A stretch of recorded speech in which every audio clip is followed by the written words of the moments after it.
Okay, this is Orlando Wilson. What I want to talk about in this video is something to do with boundaries. And boundaries when you're dealing with clients, be it clients for training, clients for services, etc. And one thing I have issues with people, and I've had it with people working for me, and no disrespect to them, they're trying to do their best, but they don't understand things. And this is where you cannot always be nice to your clients. You cannot always be nice to training clients, executive protection clients, executive close protection clients. Why? Because sometimes they're going to be wrong and you're going to be right. From a training perspective, I've had it with, and I had this conversation recently with somebody doing bits for me, and we had students making mistakes, etc. And if you come on our courses, I tell people our courses are pass or fail courses. If you're not up to standard, I will fail you. We will fail you. We're not going to certify people that's not up to our standard. And I was dealing with one of my guys recently, and he's like, oh, but I mean, we need to be nice to people, whatever. You know what? We'll be fair with you. But if you're coming to a training course, you're coming to get trained. If you cannot listen, if you cannot follow instructions to start with, then for me, you can't be trained. If you're not willing to listen, if you're not willing to be trained, you can't be trained. So if you're not willing to do that, then for me, then why are you wasting my time and your time? And I'm happy to tell people that. I've had people say to me in the past, oh, but we're paying you to train us. Okay, well, if you listen, we'll train you. I remember having one client in the US, he'd done I think it was a 1 hour firearms course for me, and I'm trying to guide the guy, and he's like, well, I've always done things this way. Yeah, you've always done things this way, you're not willing to listen, and the reason you're fucking up all the time is because you're not really willing to listen. Such people with me, such clients is, okay, thank you very much. In that case, take the money, goodbye, and don't come back. So this is where, if people are coming to us for training courses, they're going to be trained. If they're not up to standard, you'll be told you're not up to standard. If it offends people, then okay, goodbye, I'm not interested. And I understand with a lot of instructors, a lot of schools, they want to be nice to people. They want to give them certificates and pats on the back, even if they're fucking useless. Why? They want these people to come back for more training and take more money from them. And this is one of the issues with especially the tactical firearms training business. A lot of instructors, a lot of schools are just signing off on people to keep them happy so people are not offended so they come back and spend more money. To me, that's not training, that's what I class as tactical entertainment. It's people coming along, dressing up, playing security contractor, playing bodyguard, playing soldiers, and just shooting things, etc., having a fun time.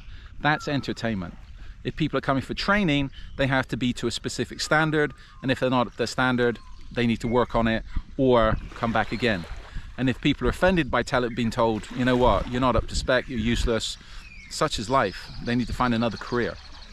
From the services perspective, if you're supplying, and I've had this with clients in the past, if you're supplying security services, close protection services to people, especially close protection services, and you have clients that's doing stupid things, that's getting themselves into trouble, then you need to call them out on it. This is where there's a big difference between providing serious close protection services and being a companion. Companions are there with their clients to make sure they're okay and just give them a pat on the back and reinsure their insecurities, etc., etc., or reinsure their masculinity. Depends how you want to put it.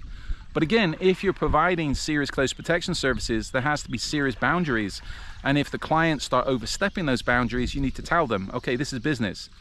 If you're in places where there's a risk, they need to be told, don't do this, don't do that, do this, etc. And if they start causing problems, you know what, you need to find new clients. And this needs to be written into your contracts, or this is where you need to have an understanding with the clients of, look, these are the rules. You overstep the rules, we're stepping back, it's not our problem.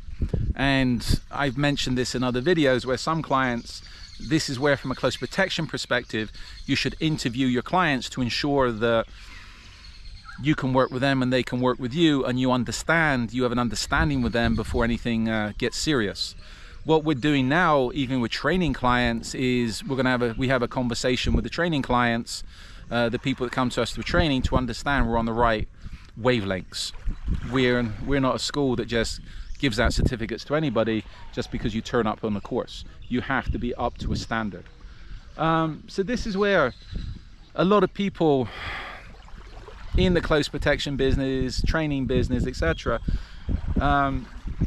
they're too nice to people, and you cannot be too nice to everybody. If people are causing you problems, if people are not up to standard, you need to sit them down and tell them. This whole culture of keep the client happy at whatever cost, because hopefully they'll come back for more money, I think that's what's killing off the training business. That's why the standards of the close protection business, firearms training business is so low, because everybody's trying to keep people happy instead of saying, okay, we have a fixed standard. If you don't meet our standard, then sorry, fuck off.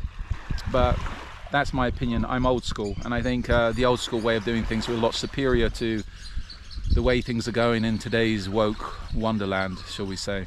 Anyway, think about it.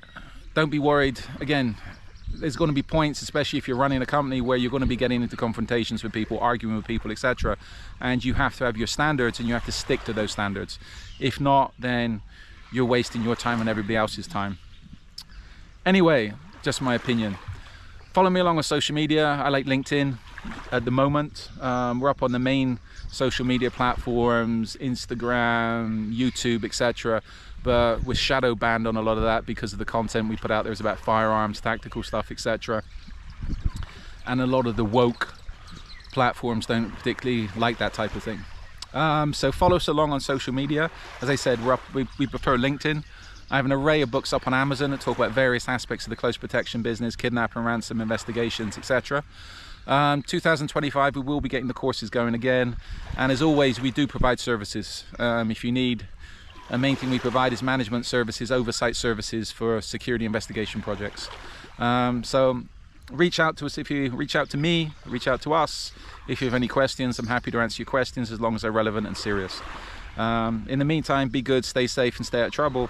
And remember, don't be too nice to everybody. If you're too nice to everybody, they're going to think you're a pushover, they're going to think you're a joke. You have to have boundaries, you have to have standards, and those standards and boundaries need to be reinforced from time to time, because people will take advantage. And again, if you're in the service business, if you're in the security business, if you're in the, especially in the training business, you should have fixed standards.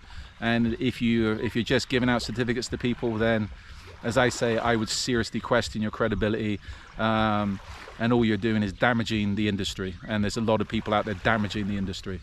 So in the meantime, be good, stay safe, stay out of trouble, and think about what I'm saying.